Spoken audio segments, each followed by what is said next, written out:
সঙ্গীত এবং বাদ্যযন্ত্রে এমন এক শক্তি রয়েছে যা আপনাকে কিছুক্ষণের জন্য আনন্দের সাগরে ডুবিয়ে রাখতে পারে, কুলবধূকেও ঘরছাড়া করতে পারে।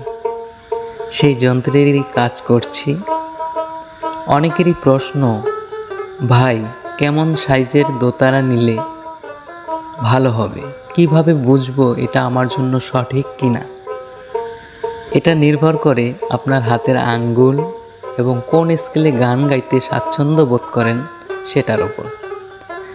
আপনার হাতের আঙ্গুলগুলো যদি একটু লম্বা হয় তাহলে 21 ইঞ্চি বা 22 ইঞ্চি ফ্রেডের দোতারা নিতে পারেন।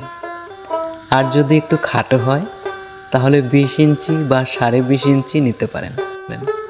আর একটু বুঝিয়ে বলি, কেউ যদি নিচু স্বরে গান করেন আপনার জন্য 22 ইঞ্চি বা 21 ইঞ্চি ফ্রেডের দোতারা দরকার।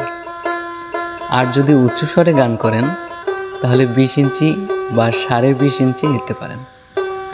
অনেকেই স্কেল পরিবর্তন করার জন্য ক্যাপও ব্যবহার করে, আমি নিজেও করি, কিন্তু সেটা সাউন্ড আসে চাপা, খোলাসা নয়। দোতারা সাউন্ড থাকবে খোলাসা, টোকা দিলে রেশ থাকবে। সুতরাং যারা নতুন শিখবেন বুঝে শুনে দোতারা সংগ্রহ করবেন। শখের জিনিস তো, মন মতো না হলে সেটা ঘরে পড়ে থাকবে।